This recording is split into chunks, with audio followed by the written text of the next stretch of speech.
Politician کو بھی چاہیے کہ اب ملک میں پوری توجہ کر لیں ترقی کے اوپر، اور اس کی ترقی پہ اپنا سارا کا سارا زور دیں. ہم تمام پارٹیوں کو چاہیے. ملک جو ہے پاکستان وہ سب پارٹیوں کا ہے، تمام سب لوگوں کا ہے.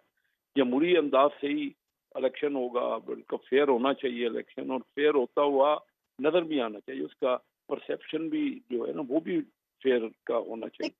تو میں صاحب یہ آپ لوگ سمجھتا ہوں کہ جی کریں گے، پہلے آپ لوگ یہ کہتے تھے کہ آپ لوگ پہلے احتساب کریں گے پھر الیکشنز ہوگا، پھر آپ لوگوں نے یہ بھی کنونس کیا میڈیا کو اور اپنے ووٹر کو کہ آپ ججز اور جرنلوں کا بھی احتساب کریں گے. اب آپ یہ کہہ رہے ہیں کہ آپ انتقام ہی نہیں لینا چاہتے. آپ کو ووٹر آپ کی کس بات کے اوپر یقین کرے؟ وہ آپ کی کس بات پہ یقین کر کے آپ کو آگے جا کے ووٹ دے گا؟ کیونکہ یہ اچھی بات ہے کہ معاملات اللہ پہ چھوڑ دیے، لیکن ملک کو تو کسی احتساب کی ضرورت ہے. ملک کس طرح سے ایوالو کرے گا اگر آپ لوگ سب اپنی اپنی جگہ کیسز بند کر کے بیٹھ جائیں گے اور اپنے ہی کہے ہوئے پہ عمل نہیں کریں گے؟ تو جی ابھی تک دیکھیے نا، ہم نے احتساب کی سیاست تو دیکھ کون سا احتساب ہم نے کوشش نہیں کی.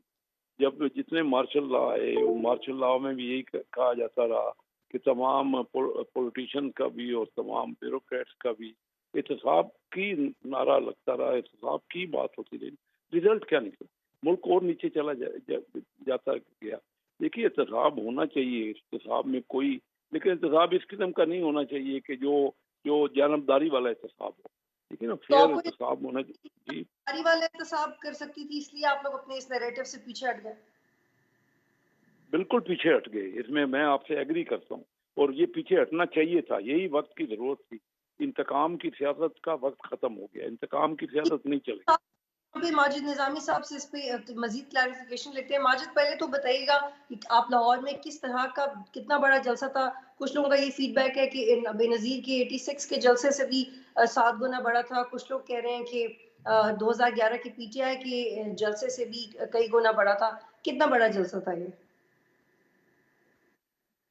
جی بہت شکریہ. یہ مسلم لیگ نون کی لاہور کی اور پنجاب کی تنظیم کو اسپیشلی کریڈٹ جاتا ہے کہ انہوں نے ایک کامیاب جلسے کا انعقاد کیا ہے، اور اس کے حوالے سے جتنے بھی شکوک و شبہات تھے وہ جلسے کی حد تک حاضرین کی تعداد کی تو یہ بلا شبہ ایک بہت بڑا جلسہ تھا. لیکن اس کا اس طرح سے بے نظیر بھٹو صاحبہ کے جلسے سے کمپیریزن کرنا یا تحریک انصاف کے جلسے سے کمپیریزن کرنا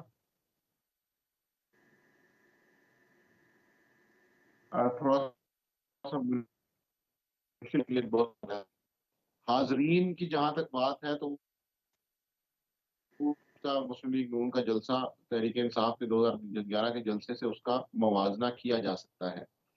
اس لحاظ سے مسلم لیگ نون نے اپنا جو پہلا امتحان ہے وہ کامیابی سے پاس کیا ہے. لیکن اس کے ساتھ ساتھ 2-3 اہم پوائنٹس اور بھی ہیں جن کو یہاں پہ ڈسکس ہونا چاہیے.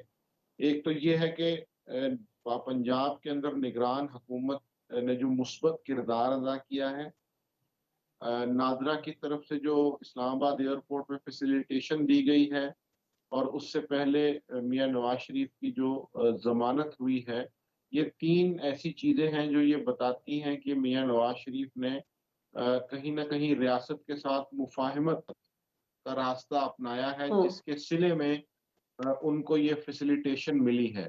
اس سہولت کاری سے یہ لگ رہا ہے کہ چونکہ ریاست اور میاں نواز شریف دونوں کا سیاسی حریف ایک ہی ہے جس کا نام عمران خان ہے، تو اس حریف سے مقابلہ کرنے کے لیے مسلم لیگ نون اور ریاست نے کچھ نکات پر اتفاق کیا ہے اور اسے آگے لے کر چلنا چاہتے ہیں. تو آج کے جلسے میں جہاں پہ میاں نواز شریف نے مفاہمت کی بات کی اور مل کر چلنے کی بات کی، وہ اور اس سے پہلے ہونے والے 3 واقعات جو میں نے آپ کو بتائے ہیں، تو اس سے ایسا لگ رہا ہے کہ میاں ماجد نواز یہ شریف نے جی پلیز یہ تھوڑا واضح کیجیے گا کہ جیسے کیسر احمد شیخ صاحب نے مانا بھی کہ ہم نے بالکل اپنا بیانیہ بدلا اور ریاست اور نون لیگ کا اس وقت ایک پولیٹیکل انٹرسٹ ہے، لیکن کیا اس سے نون لیگ کی کریڈیبلٹی ڈیمیج نہیں ہوئی کہ وہ کہتے تھے کہ احتساب ہو اور اب اس احتساب کو انتقام لفظ سے ریپلیس کر رہے ہیں اور وہ مزید انکلیئر کر رہے ہیں چیزوں کو کہ وہ سسٹم کو ایوالو کیسے کریں گے؟ کیا احتساب کو بھی آپ نظر انداز کر سکتے ہیں؟ کیا احتساب بھی اب مزید پالیسی نہیں رہی؟ اس کو کس طرح سے لیتے ہیں آپ؟ یہ آج جی آج بھی مسلم لیگ نون کے بیانیے میں یہ تضاد بالکل نظر آیا ہے اور یہ کنٹراڈکشن موجود ہے کہ پہلے جب انہوں نے میاں نواز شریف نے لندن میں ایک بیان جاری کیا تو اس کے بعد انہیں اس بیان سے ہٹنا پڑا. تو شاید وہ واٹر ٹیسٹنگ کا ایک مرحلہ تھا جس میں یہ دیکھا جا رہا تھا کہ اسٹیبلشمنٹ کیا سوچتی ہے، اور جب وہاں سے کوئی مثبت جواب نہیں ملا تو پارٹی نے اپنے وسیع تر مفاد کو سامنے رکھتے ہوئے پولیٹیکل سلاٹ لینے کا فیصلہ کیا، اور انہوں نے یہ سوچا کہ جو مل رہا ہے اسے ضرور لے لیا جائے. تو اس لیے آج بھی میاں نواز شریف نے جو غالب کے چند اشعار سنائے، ان کا کہیں نہ کہیں پیغام یہی تھا کہ ہمارے پاس کہنے کو بہت کچھ ہے، لیکن اگر آپ ہمیں نہیں چھیڑیں گے تو یہ معاملہ اسی طرح چلتا رہے گا. تو ایک طرح سے انہوں نے ریاست پاکستان کے ذمہ دار اداروں کو یہ ایک پیغام بھی دیا ہے کہ ان کے ذہن میں جو چیزیں موجود ہیں وہ وہیں پہ ہیں، اس لیے اگر ان کے ساتھ کوئی ورکنگ ریلیشن شپ بنایا جاتا ہے تو وہ زیادہ بہتر ہوگا، ورنہ یہ سارے گڑے مردے اکھاڑے جائیں گے. ٹھیک ہے، آپ کہیں گے میرے ساتھ یہاں پہ رکیے گا. اخوندزادہ چٹان صاحب، ماجد نظامی نے بھی کہا کہ ریاست کے ساتھ مفاہمت کی پالیسی اپنائی ہے نواز شریف نے، اور یہ پالیسی واضح طور پہ آپ کی جماعت کو ہضم نہیں ہو رہی. آپ آنے والے وقت میں اس کے حوالے سے کیا حکمت عملی بنائیں گے، یا آپ واچ اینڈ سی کی پالیسی اپنائیں گے؟ الیکشنز اب زیادہ دور نہیں ہیں، اور آپ کو یہ بات تو پسند نہیں آنی چاہیے کہ نون لیگ کو ریاستی سپورٹ مل رہی ہے، تو آپ اس کو کس طرح سے ہینڈل کریں گے؟ دیکھیے جی، پاکستان پیپلز پارٹی کا تو واضح موقف ہے، اور ہم کہتے ہیں کہ جلد سے الیکشن ہو، کیونکہ ہمارے ملک کی جو مسائل ہے، جو خصوصی طور پہ دہشت گردی کا مسئلہ ہے، جو معیشت کا مسئلہ ہے، اور جو ہمارے مسائل ہے وہ نہ نگران حکومت حل کر سکتے ہیں، نہ ٹیکنوکریٹس حل کر سکتے ہیں، نہ ڈکٹیٹر حل کر سکتے ہیں. منتخب حکومت جو 5 سال کا مینڈیٹ لے کے اس ملک میں آئے اور عوام کے ووٹ کے ذریعے سے آئے تو پھر یہ مسائل کا حل نکال سکتے ہیں. ہم چاہتے ہیں کہ جلد از جلد الیکشن ہو، لیکن الیکشن صاف اور شفاف ہو، کیونکہ اگر الیکشن صاف اور شفاف نہیں ہوگا، صرف الیکشن ہوگا تو پھر اس سے مسائل کا حل نہیں نکلے گا. الیکشن تو ہم نے 2018 میں بھی کیا تھا، تو کیا 2018 کے الیکشن سے ہمارے مسائل تو زیادہ آپ کو بڑھ گئے؟ صاف الیکشنز چاہیے، آپ کو اس بات سے فرق نہیں پڑتا کہ آپ کی پارٹی کو کتنی سیٹیں ملیں، سینٹرل پنجاب میں کتنی سپورٹ ہو، وزیر اعظم کون بنے، اس پہ آپ کی توجہ نہیں ہے، صاف الیکشنز چاہیے؟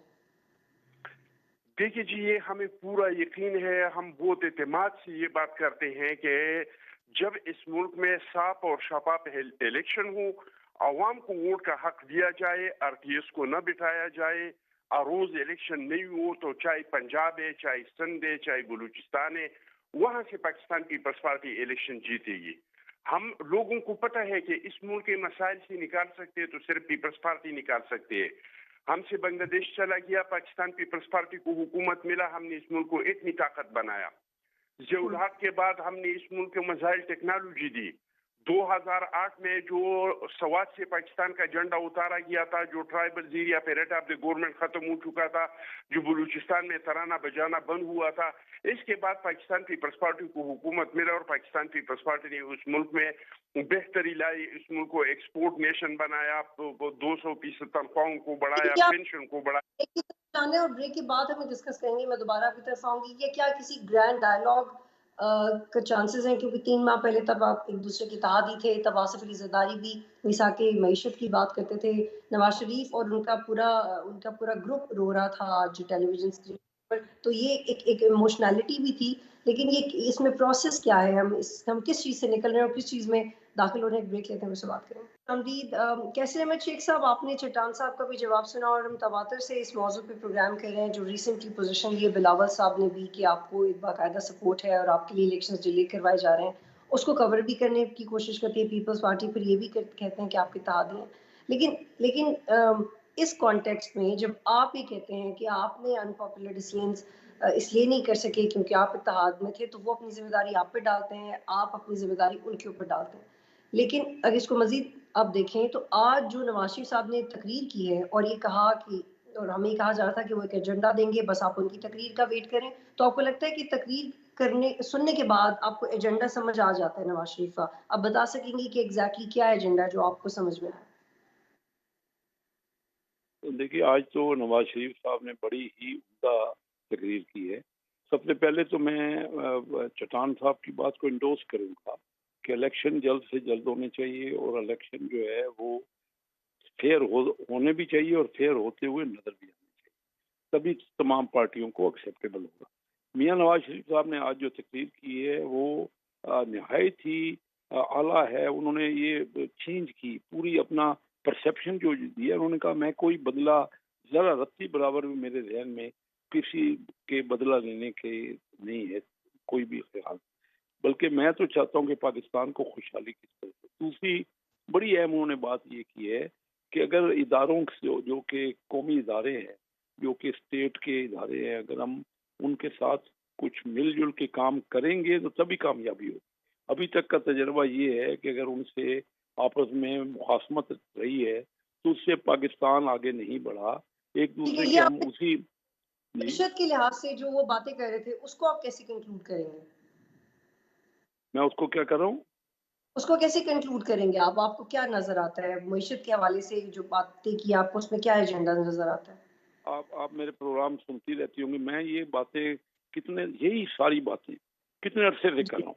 کب سے میں یہ کہہ رہا ہوں کہ دیکھیے کہ ہم اپنے پڑوسی ممالک سے، آج جو میاں صاحب نے ایک بہت بڑی تبدیلی کی بات کی ہے، پہلی بار کسی بہت بڑے لیڈر نے یہ جلسے میں بات کی، یہ پہلے نہیں ہوئی پاکستان میں اس طرح کہ ہم پڑوسیوں کے ساتھ ایک بڑے ہی اچھے تعلقات رکھنا چاہتے ہیں۔